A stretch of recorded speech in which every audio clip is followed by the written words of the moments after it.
Para comprender el libro de Gálatas, tenemos que tener en cuenta el entorno hebraico de donde surgen esos escritos.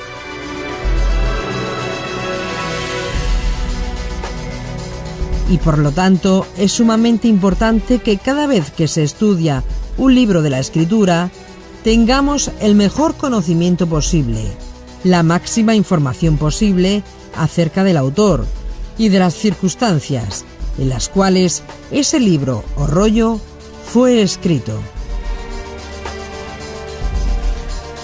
La teología cristiana rompió con el judaísmo que su mismo maestro y Mesías enseñaba. A lo largo de 19 siglos, la interpretación que le dieron al Jesús cristiano difiere de la realidad histórica que tenemos en todas las fuentes.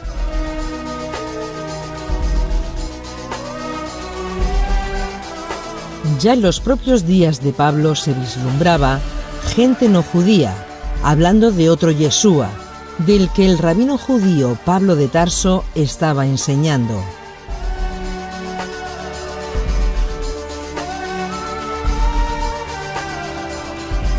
El Yeshua judío nunca rompió con el judaísmo, sino que echó abajo las ordenanzas rabínicas puestas alrededor de la ley de Moisés.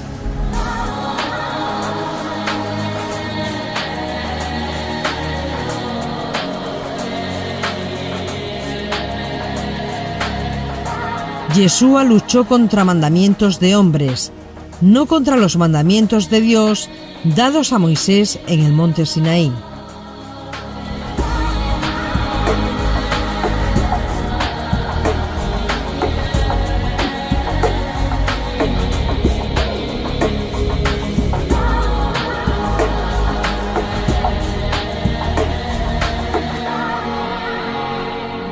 Las cartas de Pablo de Tarso, capítulo 3. Gálatas, la ley o la gracia. En Israel, la Corte de Justicia de la época creó multitud de mandamientos que ni ellos eran capaces de cumplir. Los diferentes grupos judíos discutían sobre la interpretación de la ley de Moisés. Estas disputas, entre ellos, trajeron tal cisma que en la época de Yeshua existían una multitud de grupos judíos, cada uno con una interpretación de la Torá diferente en algunos aspectos. Pasados los años, los grupos o casas de estudio que predominaron en los años de Yeshua principalmente fueron dos, Hillel y Shammai. Tanto Hillel como Shammai tenían escuelas donde formaban a sus discípulos conforme a la Torá, y de ahí que las tensiones entre ambas escuelas fueran tan graves. Muchos judíos, aunque no estuvieran de acuerdo, obedecían a Shammai, pues era quien tenía el respaldo policial y romano, mientras que habitualmente los únicos que obedecían a Hillel eran sus discípulos. Si desconocemos de qué casa o escuela viene el judaísmo de Pablo de Tarso o el mismo Yeshua, muchos de los textos que podemos encontrarnos de él podemos malinterpretarlos. La reinterpretó siempre en un sentido fariseo y en muchos casos con una mayor dureza, mayor exigencia, por ejemplo en el divorcio, y lo interpretó unas veces al estilo de la rama más dura de los fariseos, otras veces al estilo de una rama más suave y otras veces incluso al estilo de los esenios, porque Jesús no pertenecía estrictamente a ninguna secta de estas, o todo lo más lo que se piensa es que si Jesús pertenecía de algún modo a algo, era un fariseo especial de la zona de Galilea, que tenía sus peculiaridades. Un fariseo, pero que no se casaba con el fariseísmo de Jerusalén de ningún modo. En lo que predicó Jesús está recogido en los evangelios, pero reinterpretado también. Lo que hay que hacer es quitar la reinterpretación y dejar los dichos y hechos de Jesús reducidos al esqueleto. No tenemos más información sobre Jesús fidedigna que la que nos dicen los evangelios, leídos críticamente con nuestro conocimiento del judaísmo de la época. Todo lo tenemos que sacar de la crítica evangélica. Shammai decía o establecía lo que está permitido llevar o no en Shabbat, tema problemático que fue y aún lo es.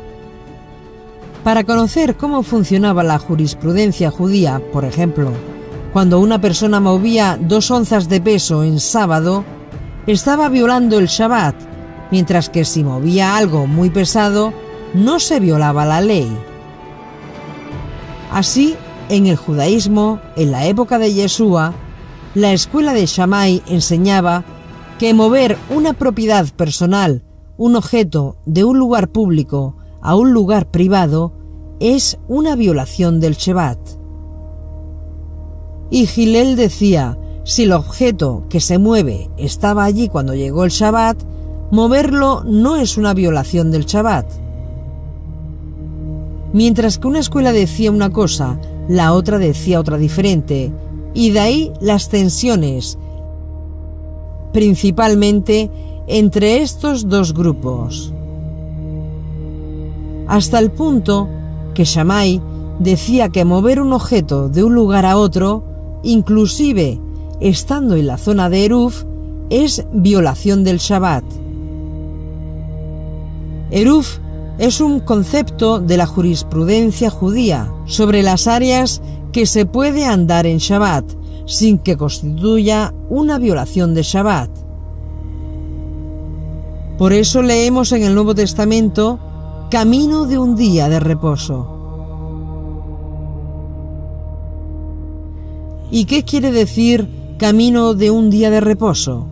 Es la distancia máxima que se permite caminar en Shabbat sin que se considere violación de Shabbat. Shammai decía del centro del templo a cualquier lugar, 1200 a 1400 metros máximo. Era el Eruv permitido caminar. Hillel decía, Eruv se cuenta a partir de las murallas de Jerusalén, 1200 a 1400 metros. El Eruv, para Shammai, era el monte Moreya, mientras que el Eruv, para Hillel, era después de la muralla. Yeshua se encuentra en el estanque de Siloé a un paralítico en día de Shabbat. En ese encuentro le pregunta el motivo de por qué está allí, y el paralítico le responde: cuando el agua es revuelta, nadie me lleva, y cuando llego, ya entraron y me quedo siempre fuera. Yeshua le cura y le ordena que coja su lecho y se vaya a casa. Entonces los discípulos de Shammai reprenden al sanado cuando le ven cargar el objeto. Fijémonos cómo en este relato, sin el conocimiento de las controversias entre las dos casas de Shammai y Hillel y el de la tradición católica heredada, pareciera que por una parte Jesús de Nazaret, o sea Yeshua, fuera distinto a los judíos. Cuando el relato que se narra aquí es la reprensión por discípulos fariseos de la casa de Shammai al paralítico por cargar objeto en Shabbat. Y si leemos atentamente el texto, teniendo presente estos datos, podemos deducir que Yeshua estaba más en línea con la teología de la casa de Hillel. Y hay en Jerusalén a la puerta de las ovejas un estanque, que en hebreo es llamado Betesda, el cual tiene 5 portales. En estos yacía multitud de enfermos, ciegos, cojos, secos, que estaban esperando el movimiento del agua, porque un ángel descendía de tiempo en tiempo al estanque y revolvía el agua. Y el que primero descendía en el estanque después del movimiento del agua era sano de cualquier enfermedad que tuviera. Y estaba allí un hombre que hacía 38 años que estaba enfermo. Cuando Jesús vio a este echado y supo que ya llevaba mucho tiempo, le dice: ¿quieres ser sano? Y el enfermo le respondió: Señor, no tengo hombre que cuando el agua fuera revuelta me meta en el estanque, porque entre tanto que yo vengo, otro antes de mí ha descendido. Le dice Jesús: levántate, toma tu lecho y anda. Y luego aquel hombre fue sano, y tomó su lecho, y anduvo. Y era sábado aquel día. Entonces los judíos decían a aquel que había sido sanado: sábado es, no te es lícito llevar tu lecho. Les respondió: el que me sanó, él mismo me dijo: toma tu lecho y anda. Y le preguntaron entonces: ¿quién es el hombre que te dijo: toma tu lecho y anda? Y el que había sido sanado no sabía quién era, porque Jesús se había apartado de la multitud que estaba en aquel lugar. Juan 5, 2 al 13.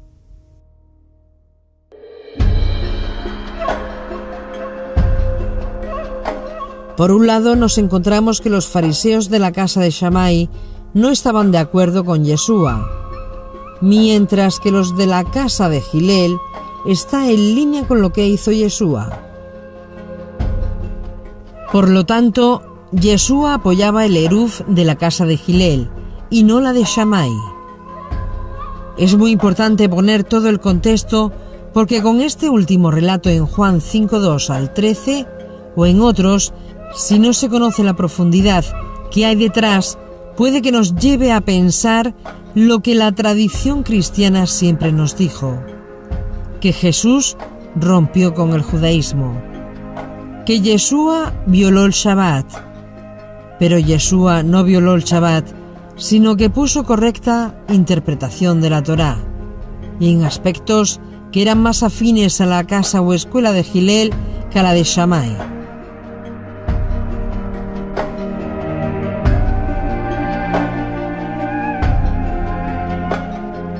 Yeshua estaba echando abajo las interpretaciones erróneas de Shammai.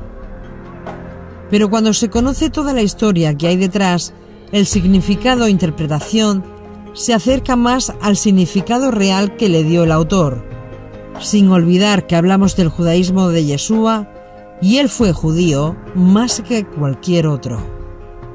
Y lo que se afirma ahora es que la imagen de Jesús, que a partir de tantos estudios debe defender sobre todo la Iglesia Católica, a partir de ahora es que sea más de acuerdo y más en consonancia con los estudios históricos que llevan más de 200 años y que presentan una imagen de Jesús diversa. Cuando Shammai era jefe del Sanedrín, existían 18 exigencias para cualquier gentil que quisiera hacerse judío. Después de pasar esas 18 pruebas, si pasaba, no se aseguraba su salvación. Este contexto viene del pensamiento abstracto que hacemos y que pudo tener Shammai, el que consideraba a su país invadido por paganos, adoradores de falsos dioses que construían templos paganos en la tierra de Israel. De este modo, podemos comprender la exigencia por parte de Shammai en esos 18 decretos que tenía que cumplir un converso al judaísmo. Aunque para la gran mayoría era imposible pasar esas exigencias y se convertían en temerosos de Dios, respetando únicamente las 7 leyes no agidas. En la Biblia se encuentran los prosélitos y los temerosos de Dios. Cuando Pablo de Tarso visita una comunidad en Panfilia frígida, después de la lectura de la Torá y los profetas, le dan la palabra. Y Pablo dice: varones israelitas, y entre los que vosotros tenéis a Dios. Y si continuamos en ese capítulo 13 del libro de Hechos, hay otra parte en donde Pablo dice: hijos del linaje de Abraham, y de entre los que vosotros teméis a Dios. ¿Quiénes son los hijos del linaje de Abraham? Los judíos. Mientras que los que temen a Dios o temerosos de Dios son los gentiles que se habían convertido al Eloa de Israel, al Dios de Israel, y habían abandonado a los ídolos, pero no habían llegado al punto de hacerse judíos, y de ahí se les conoce como los temerosos de Dios. Los paganos que creen en Jesús, algunos paganos electos que creen en Jesús, son injertados en el único olivo verdadero que es Israel. Pero teniendo en cuenta que el mismo Pablo dice, y hay que interpretar ese texto conforme a toda la teología paulina, el mismo Pablo dice que quien se salva es solo el olivo verdadero, Israel, más aquellas ramas que han sido injertadas en esas ramas son, como quien dice Pablo, olivo silvestre, y han sido injertadas como oleastros en el olivo verdadero. Pero el que se salva es el olivo verdadero, Israel. Por lo tanto, nunca jamás esas ramas van a expulsar a las ramas auténticas de ese olivo, sino que es un complemento. A saber, fíjate, la teología de Pablo es, brevemente, Dios promete a Abraham que su pueblo será elegido y será tan numeroso como las arenas del mar. Bien, ya se ha cumplido más o menos. 2, se le da una tierra prometida, se ha cumplido. 3, Abraham será padre de numerosos pueblos, no se ha cumplido. Y dice Pablo, ha venido el Mesías ya, es el momento que se cumpla la promesa a Abraham completa, no solamente el pueblo elegido que tiene la tierra de Israel, sino también padre de numerosos pueblos. Ha llegado el momento que se cumpla la promesa de Abraham y lo que dice sobre todo el profeta Isaías, que al final de los tiempos, cuando venga la figura mesiánica, el Redentor, muchos gentiles, es decir, paganos, se conviertan a la fe de Israel. Y dice Pablo, en ese capítulo 11, ha llegado ese momento. Por desgracia,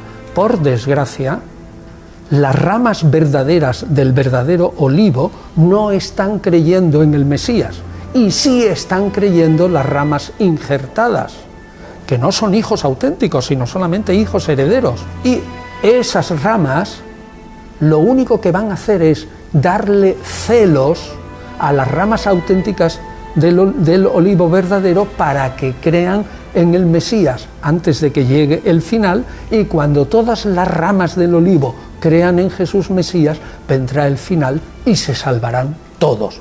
Ese es el pensamiento de Pablo. Luego, decir que las ramas injertadas están en vez de, eso va en contra totalmente de la teología paulina. No, son complementos necesarios, porque la promesa a Abraham dice, no llegará el final hasta que algunas naciones también se crean y se conviertan a Yahvé y a su ungido, es decir, a Yahvé y a su Mesías. Y eso es lo que hace Pablo, convertir a unos paganos para que se injerten como ramas injertadas en el olivo verdadero, pero nunca, y además lo dice especialmente. Fíjate, responde a la pregunta y dice, ¿y tú que eres una rama injertada, cómo vas a ser un orgulloso y un soberbio que vas a despreciar a las ramas auténticas? Las ramas auténticas ciertamente todavía no han creído al Mesías, pero eso es una cerrazón pasajera. Dios está permitiendo la cerrazón tuya para que tú vengas y creas en el Mesías, pero finalmente todo Israel creerá y todo Israel se salvará. Las 10 tribus perdidas son las ramas verdaderas, simplemente que vuelven, todavía no había llegado en el momento de Pablo, volverán traídas sobre alas de águila. Se pensaba que estaban más allá del Tigris y el Éufrates, y que estaban allí perdidas y que Dios las haría retornar de un modo milagroso a Israel. Pero Pablo da por supuesto que ese retorno milagroso hará que esas ramas perdidas, las 10 tribus perdidas, crean en el Mesías. Pablo se refiere a los judíos actuales de las 2 tribus que quedan, que no creen en el Mesías, a todos sus contemporáneos, y afirma que esas ramas, por supuesto, porque están traídas por Dios milagrosamente, y las otras 2 tribus que quedan, los judíos actuales, colegas suyos, que están en Israel y en toda la dispersión de los judíos desde Babilonia hasta Hispania, creerán en el Mesías.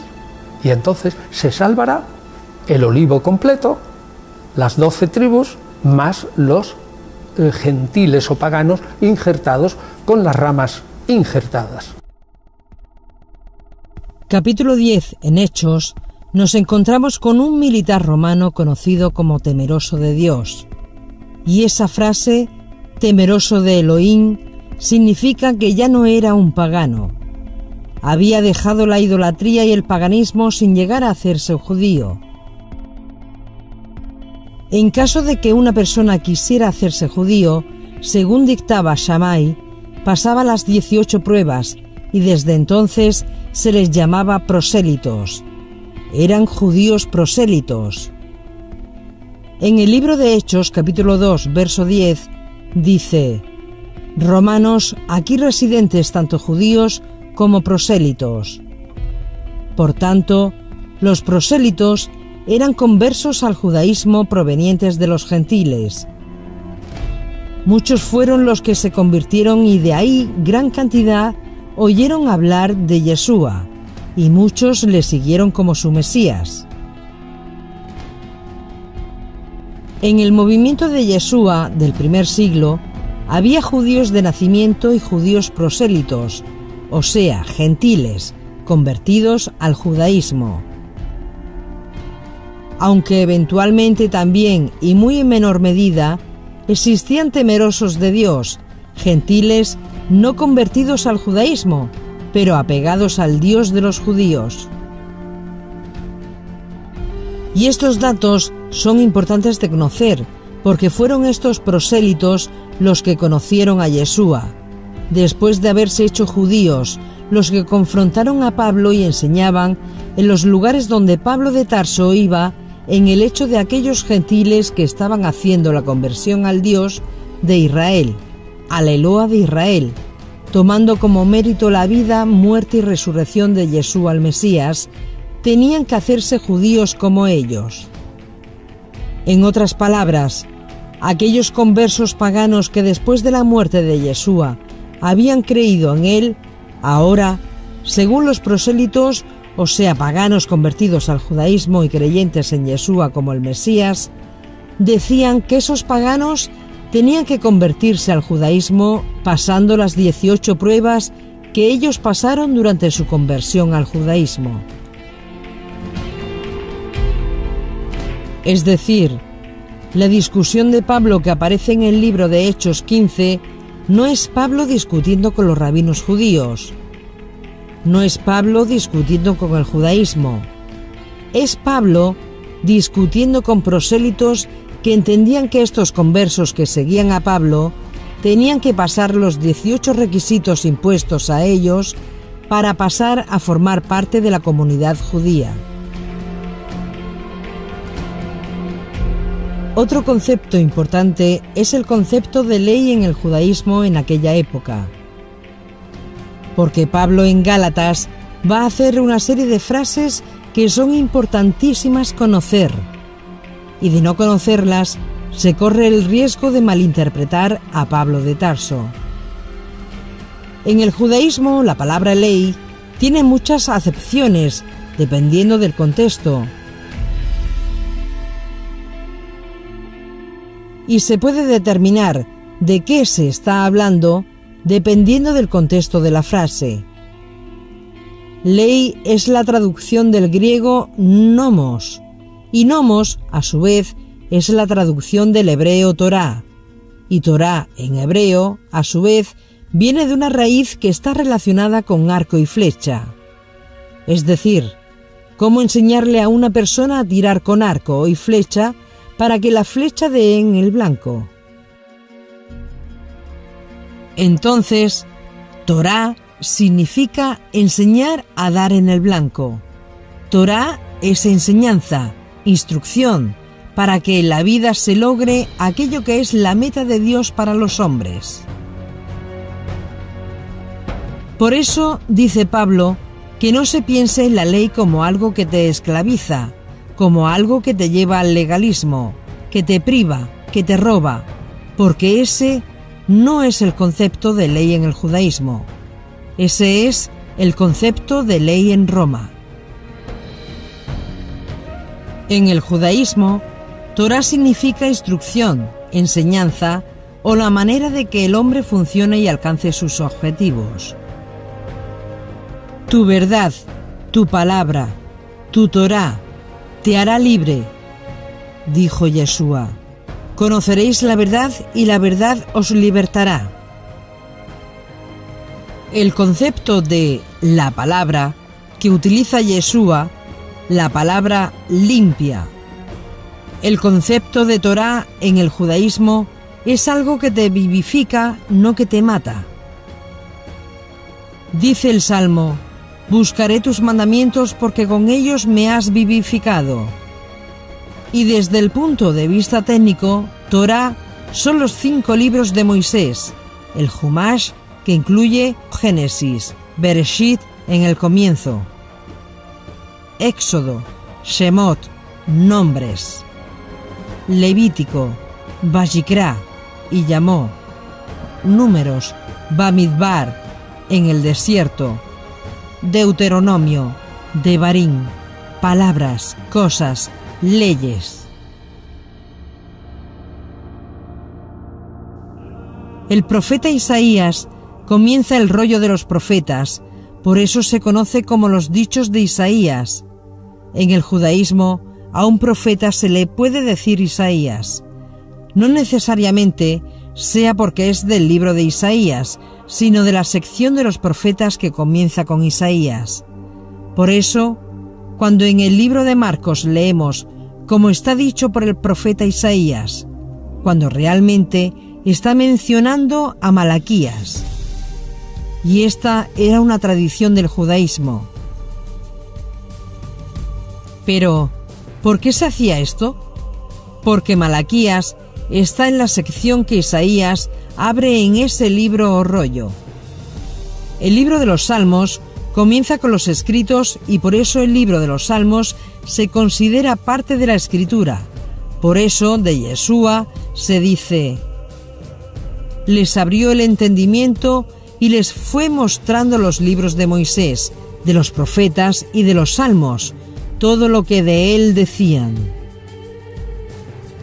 Cuando un rabino está hablando, puede que esté hablando de la Torá de Moshe, puede que esté hablando de los profetas, de los escritos, se refiere a todos, pero siempre hablando de la instrucción.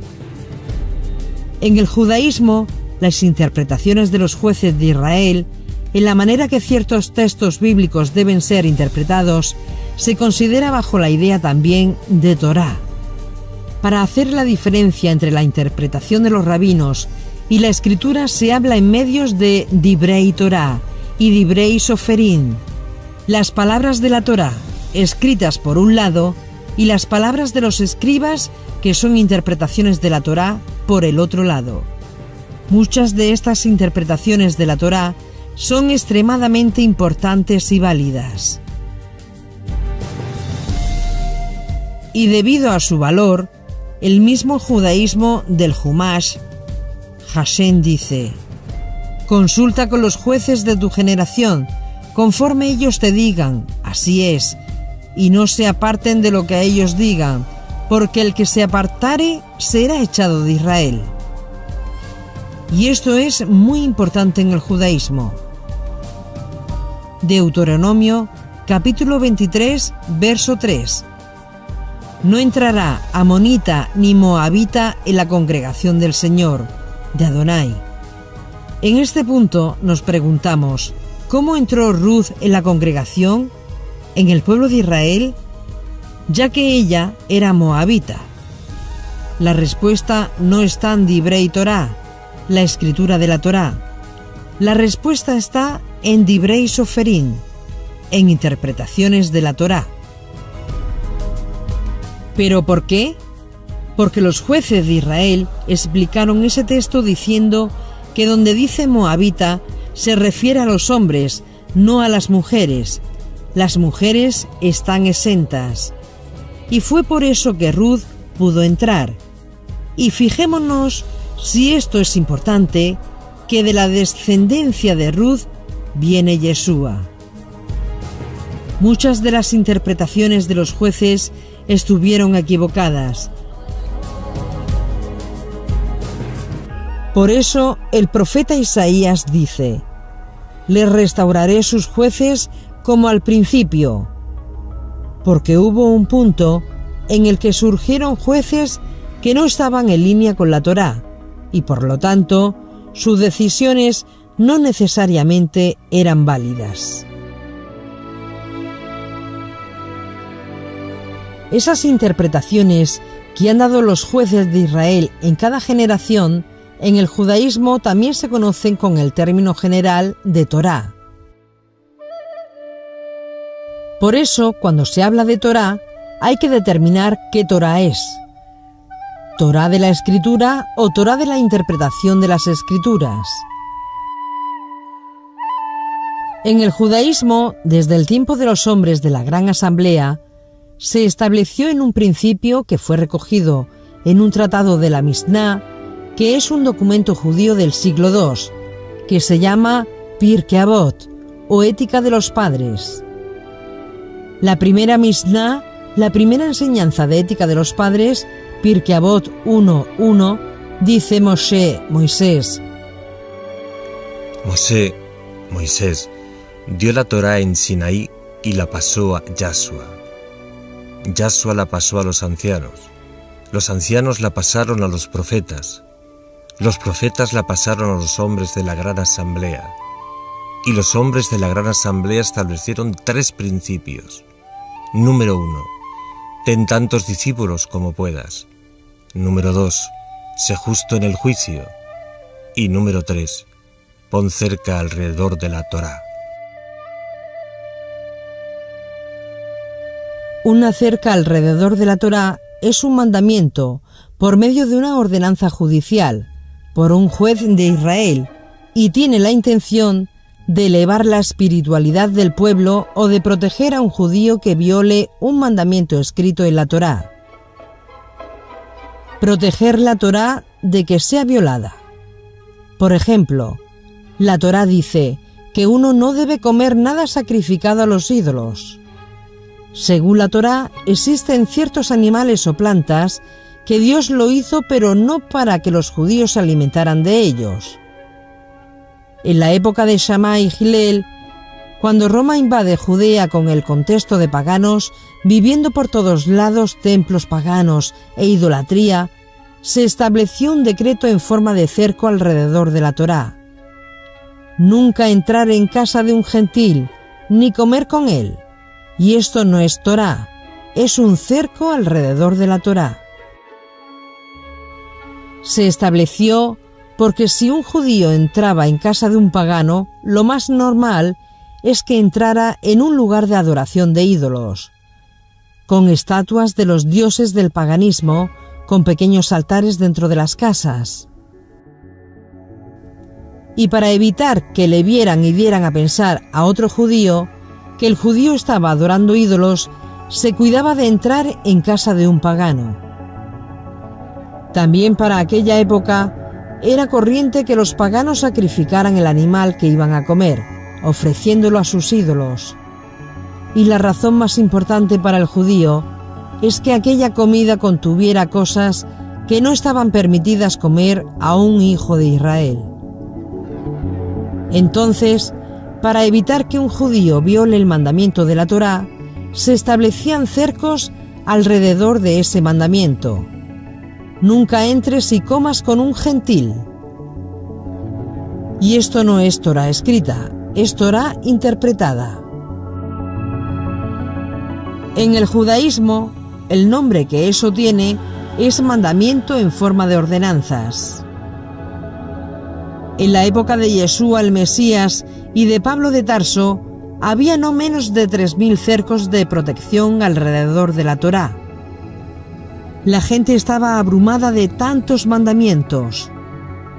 Llegó el punto que en vez de leer la Torá, se leían los cercos de protección de la Torá. Los cercos eran tan grandes que no se veía la Torá. Y Yeshua luchó contra eso.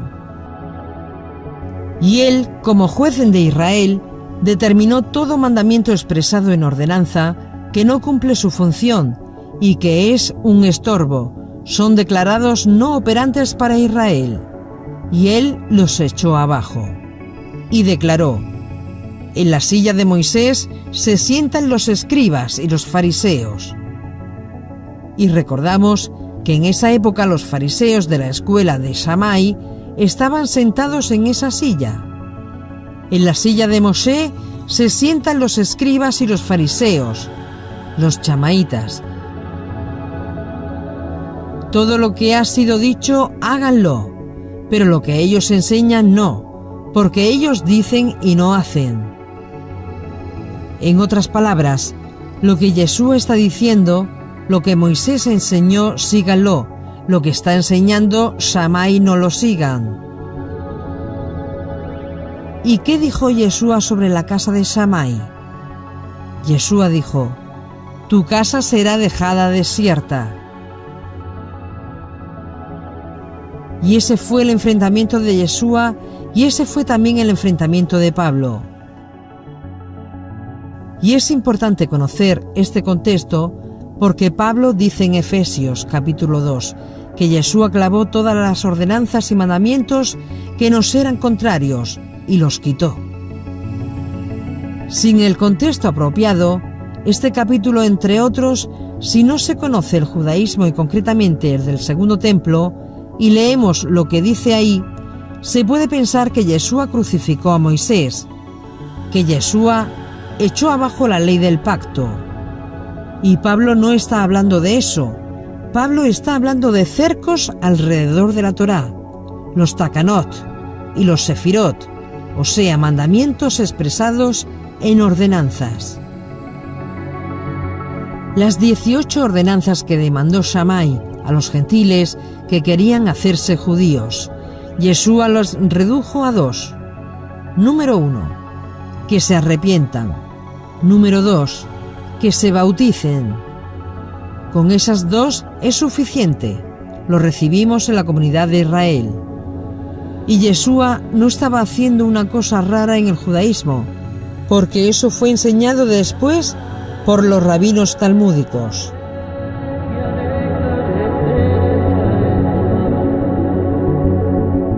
Si leemos la Guemará del Talmud, dice: 613 mandamientos fueron dados a los hijos de Israel.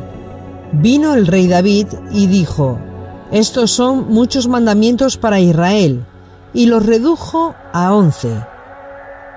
Incluso podemos ver esto en un salmo.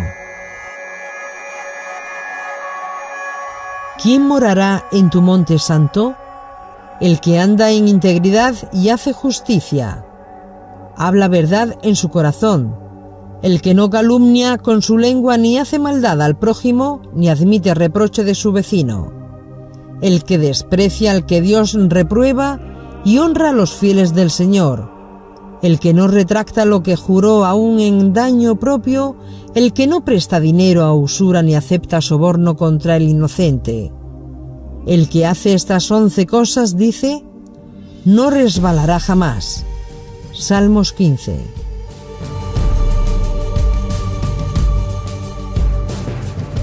Después vino el profeta Miqueas y la redujo a 3. Y después vino Abacú y lo redujo a 1. El justo por la fe vivirá. No hablará por la fe, sino vivirá por la fe. Y Yeshua redujo a 2 requisitos para los gentiles: que se arrepientan y que hagan mikvé, que bajen a las aguas y que sean recibidos en la comunidad. Pero Shammai exigía 18 requisitos para que un converso pudiera hacerse judío. Y Yeshua dijo: los hacéis más hijos del infierno que vosotros mismos. Ay de vosotros, escribas y fariseos hipócritas, porque rodeáis el mar y tierra por hacer un prosélito, y después que lográis uno, lo hacéis más hijo del infierno que vosotros. Ay de vosotros, escribas y fariseos. Y aquí está hablando contra Shammai, no contra Gilel. Continúa: que ni entráis ni dejáis entrar a los que quieren. Yeshua criticaba los 18 requisitos que la casa de Shammai imponía a los conversos del judaísmo. Cuando se analiza todo el capítulo 23 y toda la interpretación que él mismo, Yeshua, hace ahí, de la ofrenda, del templo, de las viudas, todo eso tenía que ver con la casa de Shammai. La casa o escuela de Gilel nunca enseñó tales cosas. Hasta el punto que Yeshua dice: tu casa será dejada desierta. Y en efecto, después de la muerte y resurrección de Yeshua, y cuando cayó el segundo templo en el año 70 y se reconstruye el Sanedrín de Israel en Yafné, a la cabeza de Yohanan ben Zakkai se discutía qué halajá iban a seguir, si la de Shammai o la de Gilel. Dicen que se oyó una voz que decía: la halajá de Shammai nunca será Misná en Israel. Y desde entonces la halajá de Gilel se estudia en el judaísmo. Cuando Pablo especialmente escribe las cartas a los Gálatas y habla ahí de la ley, hay que tener mucho cuidado de cómo se interpretan esas palabras. La tendencia actual de la historiografía, de la interpretación paulina, es pensar que Pablo, cuando él murió y se empezaron a editar sus cartas y se perdió la memoria de lo que él había predicado oralmente y quedaron solo sus cartas y tampoco quedaron las cartas que le habían escrito a él de sus comunidades y además sus cartas manipuladas, quiero decir, editadas formando un escrito completo, reduciendo unas 13 cartas que conservamos de Pablo, y lo sabemos por el estudio de las cartas cómo quedan, lo reducen a 7. Pues bien, la interpretación de Pablo por parte de esa escuela que surge con potencia 30 o 40 años después de su muerte, interpreta a Pablo de una manera no totalmente correcta. Interpretan erróneamente la doctrina de Pablo sobre la ley de Moisés. Han interpretado a Pablo erróneamente en el sentido de que, según los discípulos de Pablo, toda la ley de Moisés, desde que vino el Mesías, ya no vale para salvarse. Y ese no es el pensamiento de Pablo. El pensamiento de Pablo es mucho más fino. Distingue entre la ley de Moisés, que es válida y eterna, la parte del decálogo fundamentalmente, la que regula las relaciones entre los hombres, y distingue otra parte, Pablo, que es la ley de la alianza de Dios con el pueblo judío. Y lo que dice el Pablo auténtico es: los judíos que se conviertan a Jesús Mesías tienen que seguir cumpliendo la ley de Moisés completa, pero los paganos que se conviertan a Jesús Mesías, como siguen siendo paganos, no se transforman y ni deben transformarse en judíos, porque si no, Abraham no sería padre de numerosos pueblos. Como siguen siendo paganos, no tienen por qué cumplir esa parte de la ley que es solo para los judíos. Por tanto, no tienen que circuncidarse ni cumplir las normas de pureza ritual ni la ley de los alimentos. Pero nunca Pablo dijo que los judíos, una vez que creyeran en Cristo, estaban libres de la ley. Todo lo contrario, tenían que seguir siendo judíos. Y cualquier judío que se convirtiera a la fe en Jesús tenía que seguir siendo judío y cumpliendo la ley entera.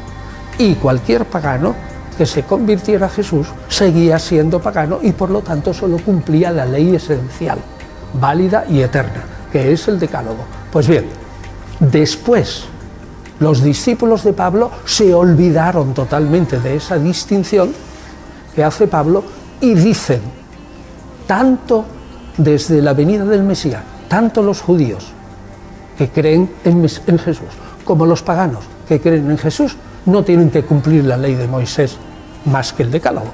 Es decir, ya los mismos judíos no tienen ni que circuncidar a sus hijos, ni seguir las leyes de los alimentos, ni de la pureza ritual. Eso es erróneo respecto al pensamiento de Pablo. Eso supone una universalización del pensamiento de Pablo que nunca tuvo. Decirle a los judíos que por creer en Mesías ya pueden dejar de ser judíos es absurdo para el Pablo auténtico. Y eso es lo que la moderna investigación paulina está poniendo de relieve, esa distinción, que Pablo sigue siendo judío y sigue, nunca rompe con el judaísmo, nunca quebranta el judaísmo, nunca funda, digamos, una religión nueva, sino lo único que le dice a los paganos: vais a creer en Cristo, pero seguís siendo paganos, no sois judíos. Los judíos van por un lado y los paganos van por otro, se van a salvar igual. Cuando Pablo especialmente escribe las cartas a los Gálatas y habla ahí de la ley, hay que tener mucho cuidado de cómo se interpretan esas palabras.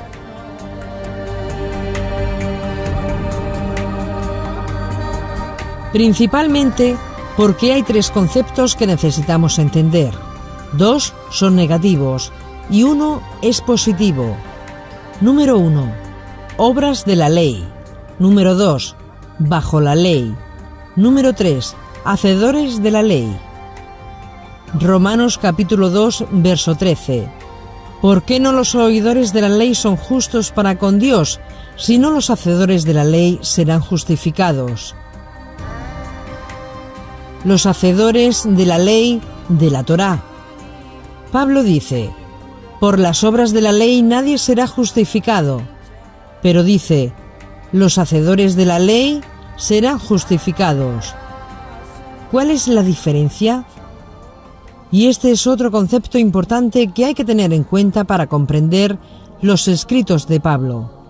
El término ley cuando se refiere a los gentiles. Efesios 2, verso 12. En aquel tiempo, o sea, antes de la conversión, cuando eran gentiles paganos. En aquel tiempo estabais sin Mesías, alejados de la ciudadanía de Israel, ajenos a los pactos de la promesa, sin esperanza y sin Dios. ¿Cuál es la descripción que Pablo hace aquí de los gentiles? Un pueblo que está sin Dios, sin Mesías, sin esperanza, sin ciudadanía, sin pactos ni promesas, es decir, sin Torá, pues no hay instrucción ni pacto. Desde el punto de vista de Pablo, los gentiles están sin nada de esto. Pablo no ve estar fuera del Mesías.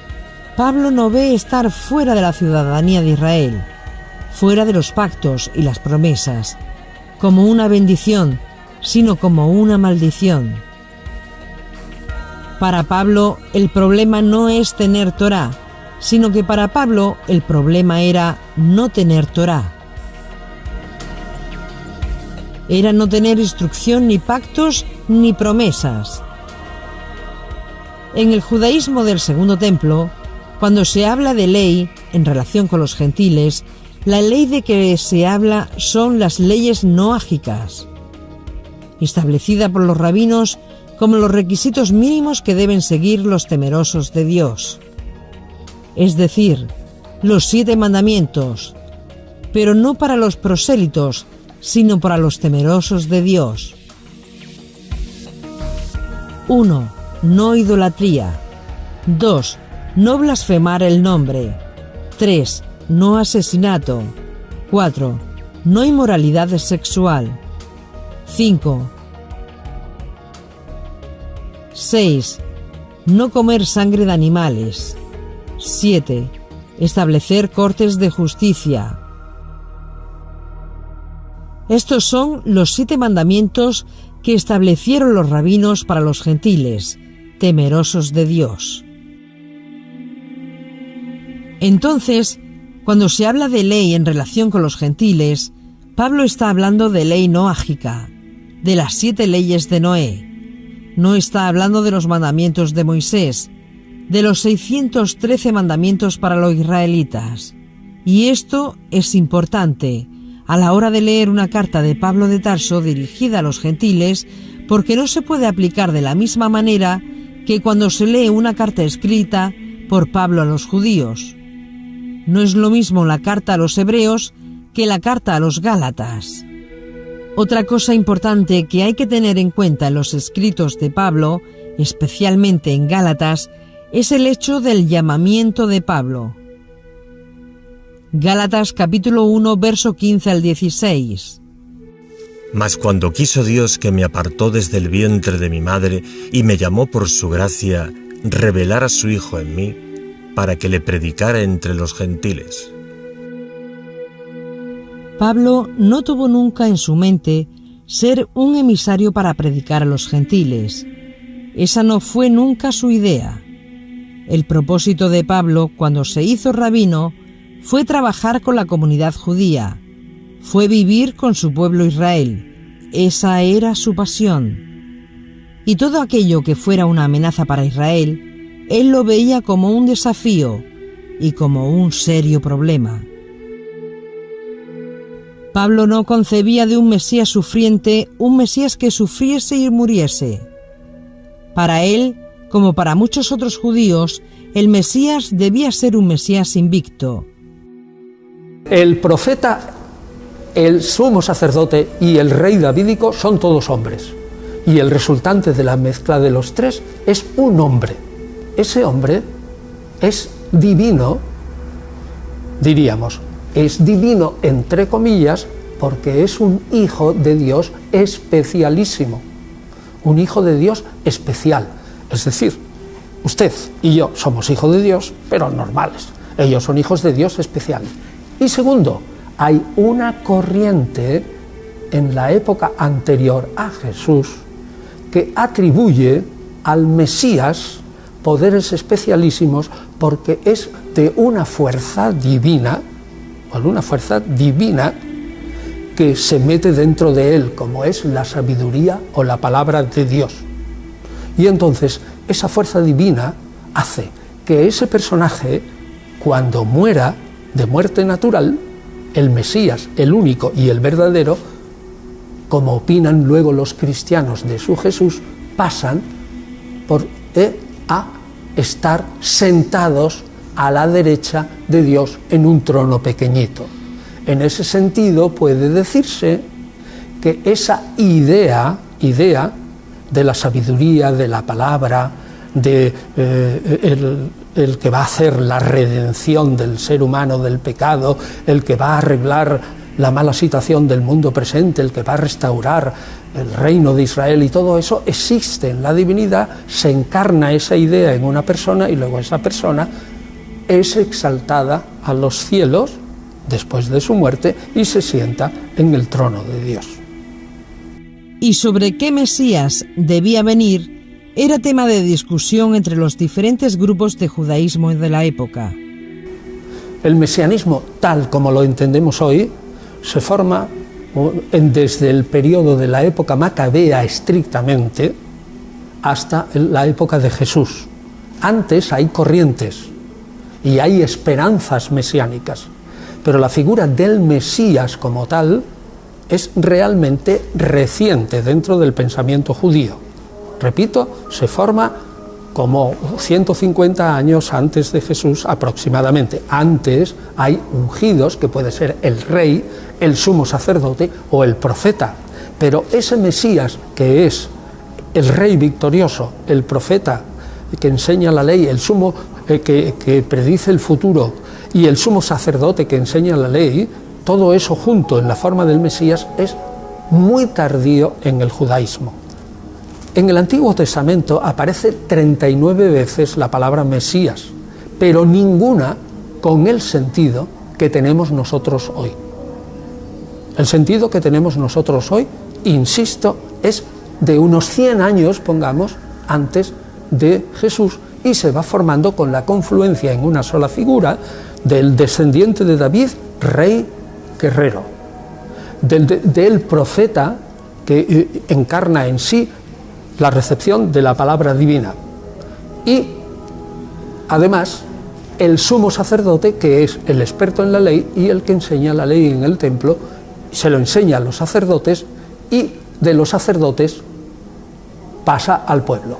Pues bien, esa unión en la figura del Mesías de tres figuras anteriores se produce en la época que va desde los macabeos en adelante. Antes no existe esa unión.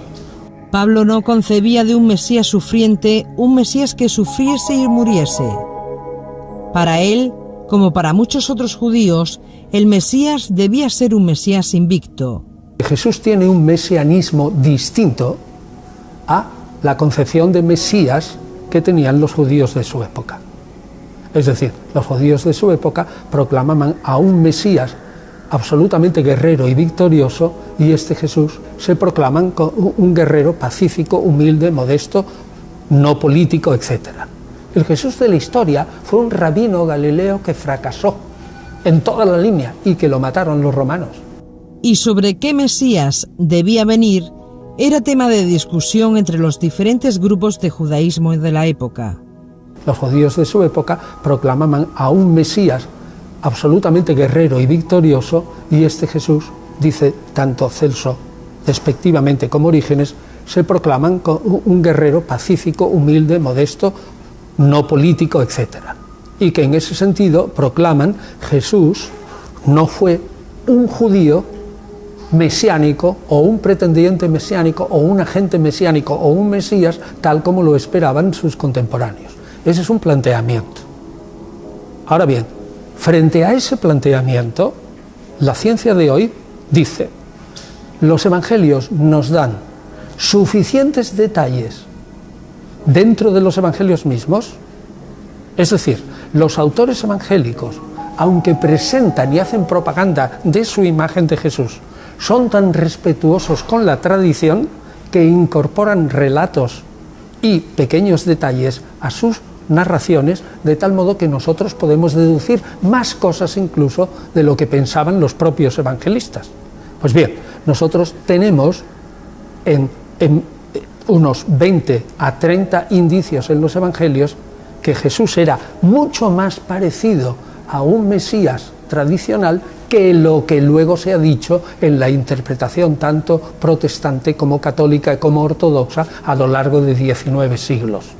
Es decir, que el Jesús manso, humilde de corazón, pacífico, Mesías apolítico, no guerrero, enemigo de la violencia, que es la tradición interpretativa de los evangelios, hoy día es cuestionada por la ciencia filológica y la ciencia histórica, porque los mismos evangelios te dan un montón de detalles, y digo un montón, entre 20 y 30, que nos pintan a un Jesús mucho más nacionalista, mucho más judío, mucho más implicado en la política de su tiempo, que tenía amigos entre sus discípulos que eran gente muy antirromana, que el mismo Jesús, y esto dice la interpretación actual, no dijo de ningún modo que había que pagar al César, sino todo lo contrario, que Jesús fue y tuvo un temperamento antirromano, y que Jesús proclamó un reino de Dios tan profundamente judío en la tierra de Israel,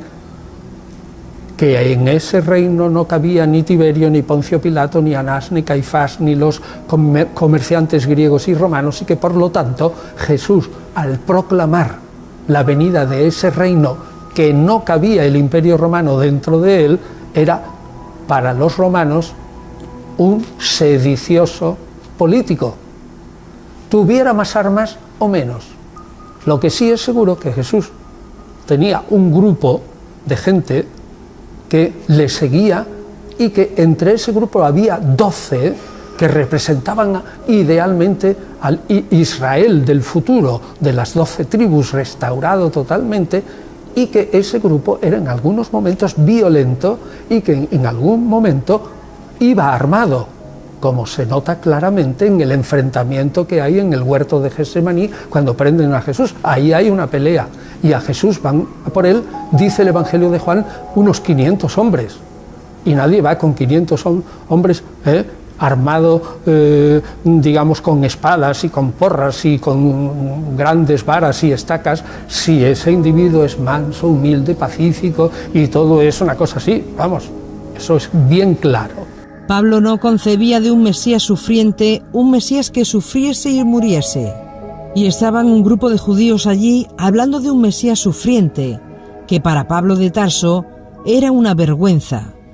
No aceptaba aquello y, en su opinión, esa enseñanza que se estaba dando en la sexta de los nazarenos era una violación de la ley judía. Era una amenaza para el judaísmo, y él sintió el deber de evitar a toda costa que el nuevo movimiento judío de los nazarenos prosperara. Lo vio como una herejía, una apostasía, una desviación de la esperanza mesiánica.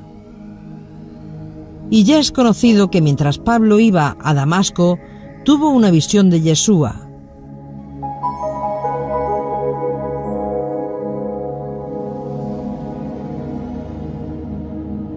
Y eso cambió totalmente su punto de vista sobre el Mesías, de un día para otro, de forma radical. Cuando él ya está dentro de la sexta de los nazarenos, le es revelado que está destinado a irse fuera de Judea y predicar a los gentiles. Eso de los perdidos le correspondía a Pedro, a Santiago y a Juan, tal como aparece en la epístola a los Gálatas. Dios me ha revelado a mí, y vosotros lo sabéis, que vosotros os dedicaréis a predicar a los judíos, y yo predicaré solo a los gentiles. Pablo se desocupa, en líneas generales, hombre, también trata con los judíos. Para Pablo era lo peor que le podrían haber dicho. Tuvo que privarse de su sueño, y cuando escribe a los filipenses, habla de eso. Dice: «Cuántas cosas para mí representaron ganancia, las tuve como pérdida por amor a mi Mesías». Él tuvo que olvidar su sueño por el judaísmo, ponerlo en un segundo plano, para obedecer el mandamiento del Mesías dado por Dios, el Padre. Si armamos correctamente todas estas piezas, la teología de Pablo parece cobrar otra vida que antes permanecía oculta si venimos de una tradición interpretativa de los padres de la Iglesia Católica. Pablo va a usar todas esas expresiones. Romanos capítulo 2, versos 26 y 27. De manera que, si el incircunciso, refiriéndose a los gentiles, si el incircunciso guardare las ordenanzas de la ley, pero nos preguntamos, ¿qué ordenanzas de la ley son esas si un incircunciso no tiene ley? Si ya Pablo ha dicho, acordaos que en otro tiempo vosotros los gentiles, cuando estabais fuera, no teníais ni pacto, ni promesa, ni ley. Seguimos leyendo. ¿No será tenido su incircuncisión por circuncisión? Y el que físicamente es incircunciso, pero guarda perfectamente la ley.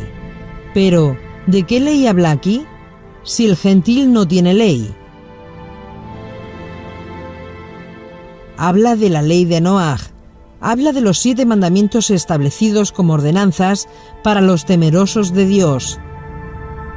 En otras palabras, si un temeroso de Dios, un gentil temeroso de Dios, que ha abandonado los ídolos y se sujeta a los 7 principios de Noé y los guarda perfectamente, y por otro lado, un judío que tiene más mandamientos que cumplir, más posibilidad de servir a Dios, no los guarda todos, delante de Elohim, delante de Dios, el temeroso de Dios es el mejor.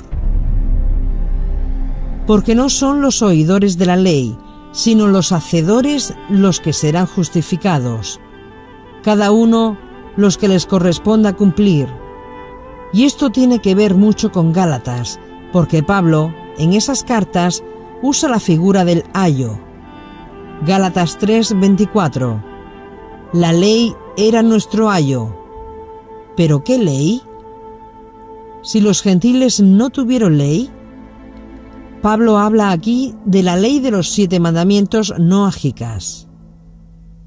Pablo está diciendo que los 7 mandamientos noágicos estaban antes de la venida del Mesías, pero ahora, venido el Mesías, tenéis acceso a todos los pactos y promesas, coherederos y miembros de la familia de Dios. Así que nadie os engañe con fiestas o luna nueva. Y dice Pablo, que nadie os critique. Pero, ¿por qué?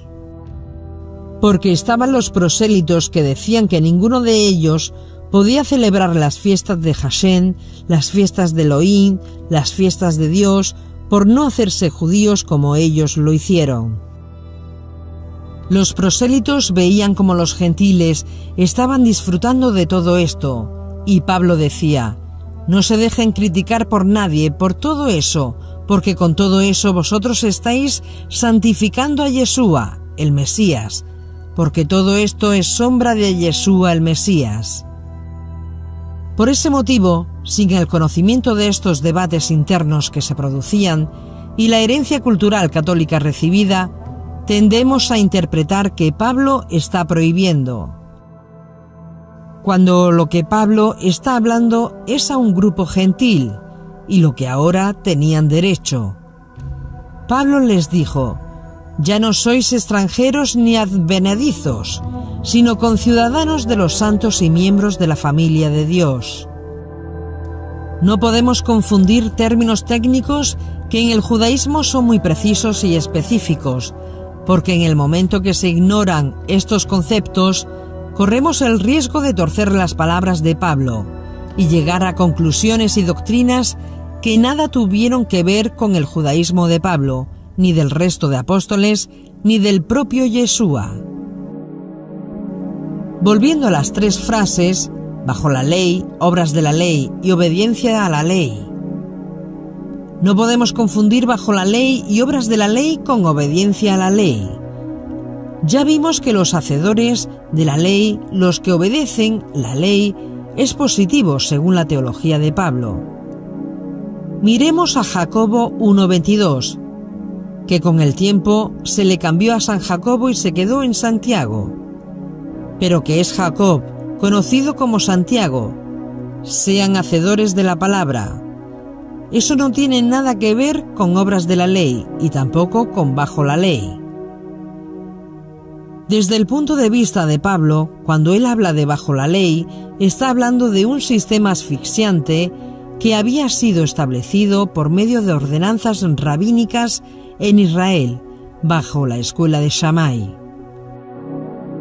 Pablo dice que Yeshua nació bajo ese sistema, para poder redimir a los que estaban presos en ese sistema, del cual Yeshua se refirió cuando dijo que llenaban con tantas ordenanzas rabínicas a la gente, que ellos ni con un dedo meñique lo querían mover, y tuvo que decir, venid a mí, yo os haré descansar, porque mi yugo es fácil y ligera es mi carga. El yugo difícil lo estableció la casa de Shammai, que era quien se sentaba en la silla de Moshe.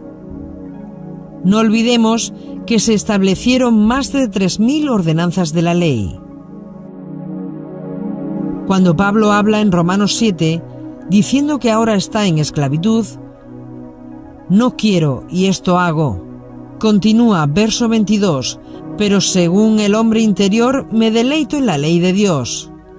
Gracias a Dios por medio de Yeshua nuestro Adoní, nuestro Señor. En conclusión, con la mente yo mismo me someto a la ley de Dios, pero mi naturaleza pecaminosa está sujeta a la ley del pecado. Aquí Pablo se refiere a sí mismo, guardando la ley de Dios, la ley de la Torá de Moisés. Pero hay otra ley que no es Torá necesariamente. Y hay otra ley que no tiene nada que ver con los rabinos, y Pablo lo habla en sus cartas, que es la ley del pecado, la ley del Yetzer Hará, la ley de la mala inclinación. Si miramos 1 Corintios capítulo 7, versículos 18 y 19, fue llamado a algunos siendo circunciso, o sea judío, quédese circunciso. Fue llamado a algunos siendo incircunciso, un no judío, quédese incircunciso, no se haga judío.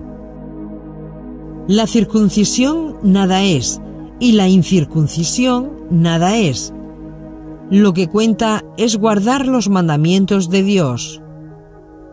Primera de Juan, capítulo 5, versos 1 al 13. Todo aquel que cree que Yeshua es el Cristo, el Mesías, es nacido de Dios. Todo aquel que ama al Padre, ama al que ha nacido de Él. En otras palabras, todo aquel que ama a Dios, ama al Mesías. En esto sabemos que amamos a los hijos de Dios cuando amamos a Dios y guardamos sus mandamientos, porque este es el amor de Dios, que guardemos sus mandamientos, y sus mandamientos no son difíciles.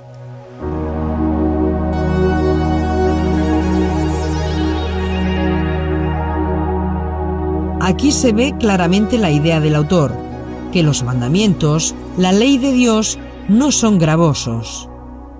No como los mandamientos de Shammai, que eran mandamientos de los hombres. Y dice el apóstol: en esto tendremos la marca de que seremos buenos discípulos, que guardemos sus mandamientos. Si miramos en la Biblia hebrea, en Proverbios 28, verso 9, tenemos la opinión de Hashem sobre esto. El que aparta su oído para no oír la ley, su oración también es abominable. ¿Y qué dice Pablo cuando escribe a Timoteo? Conocedor previamente de esto, que la ley es buena si uno la usa legítimamente. El problema no está en la Torá, el problema viene en cómo usamos la Torá. La Torá es espiritual. El problema es que el hombre es carnal y por lo tanto no guardamos compatibilidad con la Torá, porque ella es espiritual y el hombre carnal. Para que el hombre tenga compatibilidad con la Torá, el hombre debe experimentar algo en su vida que le devuelva su espiritualidad. Yeshua vino a quitar lo que roba la espiritualidad, la ley del pecado, el Yeser Hará, para acercar la Torá, porque existe un concepto básico: si quitas la Torá te quedas sin Mesías y sin esperanza. Salmo 119, verso 1 y 2. Bienaventurados son los de camino perfecto, los que andan en la ley de Yohei Bajei. Bienvenidos son los que guardan sus testimonios y con todo el corazón lo buscan. Verso 9. ¿Cómo puede el joven guardar puro su camino? Guardando tu palabra, tu Torá. El verdadero problema en Nínive era que no sabían dónde tenían la mano derecha de la izquierda, no tenían instrucción, y si continuamos leyendo el Salmo 119, continúa alabando a la palabra. Y este judaísmo era el que practicaba Yeshua y los apóstoles, incluido Pablo de Tarso, que cuando escribe a los creyentes en Efeso, dice: orando en todo tiempo para que sean alumbrados vuestros ojos y vuestro entendimiento, para que sepáis cuál es la herencia. La Torá, la palabra, es la herencia. Más adelante, en el Salmos verso 118, hollaste a todos los que se desviaron de tus estatutos porque su astucia es falsedad. Salmos 119, verso 127. Por eso he amado tus mandamientos más que el oro, sí, más que el oro puro. Verso 136. Ríos de lágrimas vierten mis ojos, porque ellos no guardan tu ley. La Biblia hebrea o Tanaj habla básicamente de dos cosas: los que guardan los mandamientos de Dios y los que no guardan los mandamientos de Dios. Los que se sujetan y los que no se sujetan a la Torá. Y Pablo es muy claro en afirmar eso. Romanos capítulo 8, versos 6 y 7. Porque ocuparse de la carne es muerte, pero el ocuparse del espíritu es vida y paz. Por cuanto los designios de la carne son enemistad contra Dios, porque no se sujetan a la ley de Dios. ¿Y qué son los impulsos de la carne? Son los impulsos del hombre de pecado, la inclinación al mal, lo que en el judaísmo se llama Yetzer Hará. Y continúa: y los que viven según la carne no pueden agradar a Dios. Es decir, según el judaísmo, los que no se sujetan a la ley de Eloa, de Dios, no son los que anhelan servir al Eterno, sino los que viven en desobediencia. Los designios de la carne son enemistad contra el Eterno, lo cual se expresa en un estilo de vida no sujeto a la Torá. En contraste, el espíritu que nos ha sido dado es amistad con el Eterno, el cual se expresa en un estilo de vida que se sujeta a la voluntad del Eterno. Romanos capítulo 8, verso 8. Los que viven según la carne no pueden agradar a Dios. Pablo quiere afirmar que los que viven según la carne son los que viven en desobediencia a la Torá, y la expresión vivir en el Espíritu quiere decir vivir en obediencia a la Torá. Entonces, ¿para qué se nos da? Y continuamos con el verso 9. Mas vosotros no vivís según la carne, sino según el Espíritu. ¿Y para qué se nos da el Espíritu? Para elevar nuestra espiritualidad a fin de que seamos compatibles con la Torá y entonces obedezcamos los mandamientos de Dios por naturaleza. Dice el profeta Ezequiel: derramaré sobre vosotros agua limpia y os limpiaré de todas vuestras inmundicias y pondré en vuestro corazón un corazón de carne y quitaré el corazón de piedra y pondré dentro de vosotros mi espíritu para que guardéis mis caminos y guardéis mis preceptos y los pongáis por obra. Romanos 8, verso 10. Pero si el Mesías está en vosotros, el cuerpo a la verdad está muerto a causa del pecado, mas el espíritu vive a causa de la justicia. La muerte de Yeshua el Mesías representó legalmente la muerte del Yetzer Hará. Por lo tanto, no reina el pecado en vuestro cuerpo mortal. Ya no se está bajo la ley sino bajo la gracia. Y la gracia es la entrega de la Torá. Salmo 119, verso 29. Aleja de mí el camino de la mentira y dame la gracia de tu ley.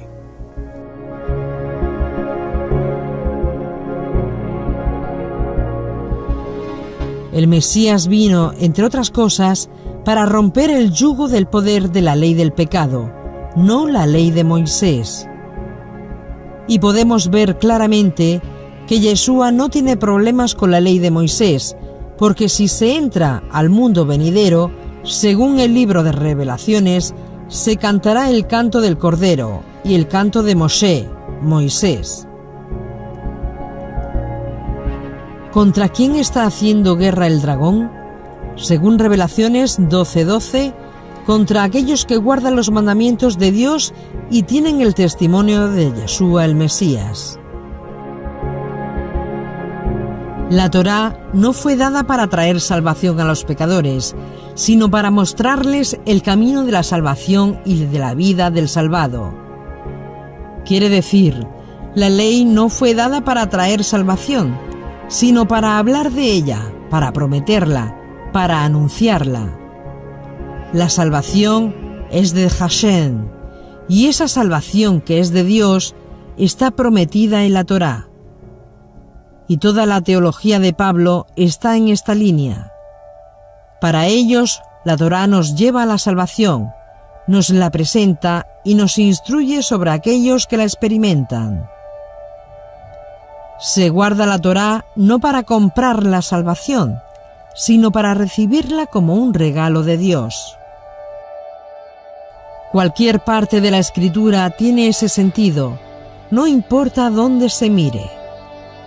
Y como, en consecuencia, la Torá es la salvación, ya sea explícita o implícitamente, toda la Torá, todos los pasajes, nos llevan al Mesías prometido. La teología de Pablo es que la salvación viene por Dios Padre, por medio de Yeshua, pero prometida en la Torá. La salvación no viene por la obediencia legalista a la Torá, sino por la confianza que cada persona tenga en Dios, que hará conforme a sus promesas.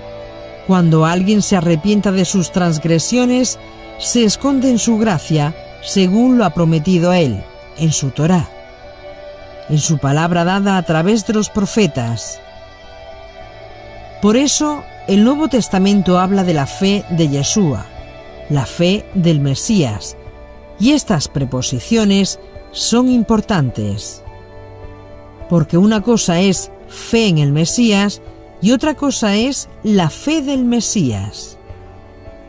Pablo dice en Gálatas 2, verso 16, sabiendo que el hombre no es justificado por las obras de la ley, que no tiene nada que ver con obediencia a la ley, que es otra cosa distinta. Y hacemos un paréntesis en este punto. La Biblia hebrea dice, honra a tu padre y a tu madre, para que te vaya bien y seas de larga vida en la tierra que el Eterno tu Elohim te da. Según la teología judía, cuando se obedece este mandamiento, no está bajo la ley, sino que se está obedeciendo la ley. Cuando se obedece este o cualquier otro mandamiento, no se está haciendo obras de la ley, sino que se es hacedor de la ley. Obedecer los mandamientos es una cosa, las obras de la ley es otra cosa distinta. Gálatas 2:16. Sabiendo que el hombre no es justificado por las obras de la ley, sino por la fe de Yeshua, el Mesías. Dice la fe de y no la fe en. La fe de Yeshua el Mesías. Eso es lo que nos trae justificación. En otras palabras, la fe que él tenía, la fe judía que él procesaba, será lo que nos salve. Yeshua estaba absolutamente convencido en fe que cuando él terminara lo que el Padre le encomendó hacer, el Padre haría lo que había prometido. Lo levantaría de entre los muertos y causaría la salvación de todo Israel y del mundo. Y esa fe del Mesías, Dios le premió con la resurrección de entre los muertos, justificado por la fe obediente de Yeshua, esa confianza que tenía que sería como Dios había dicho. Incluso esa confianza de fe ciega que tuvo Yeshua con Dios, a través de las promesas dadas en la Torá, la misma familia de Yeshua la veía mal.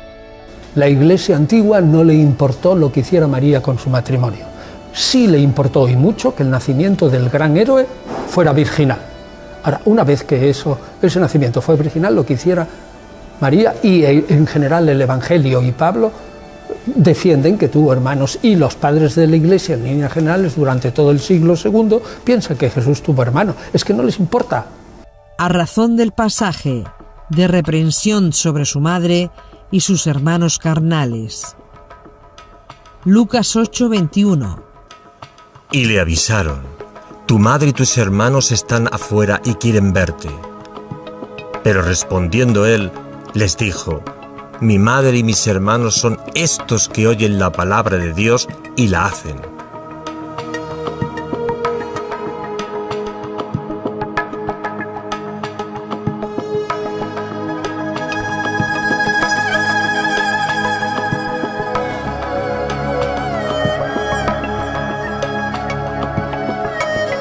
De esto es deducible que su madre y sus hermanos de sangre no oían y ponían en práctica su palabra.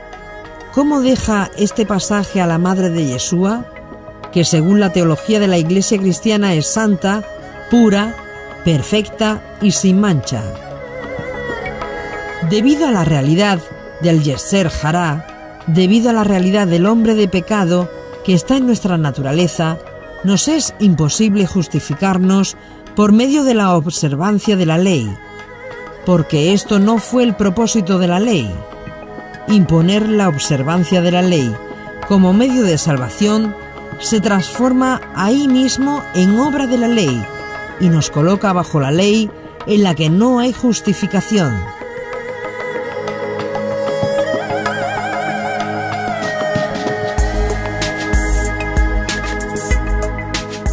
Porque la promesa de la justificación está en la ley, pero viene aparte de la ley, es un don de Dios.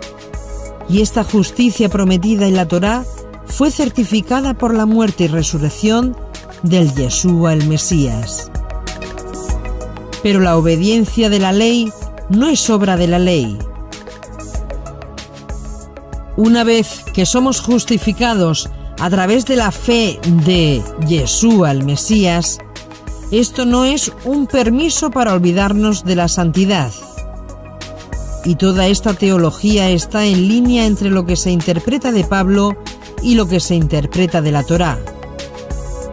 Y si con todos estos conceptos que hemos expuesto aquí vamos al libro de Gálatas, todo recobra una nueva perspectiva que nada tiene que ver con la teología heredada a través del catolicismo.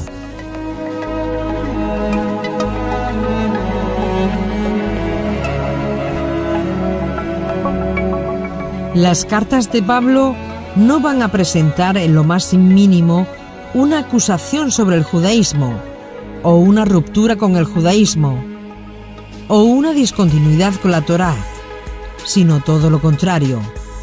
La va a colocar en su perspectiva apropiada, para que los creyentes judíos y no judíos, creyentes en Yeshua como el Mesías, alcancen la meta prometida.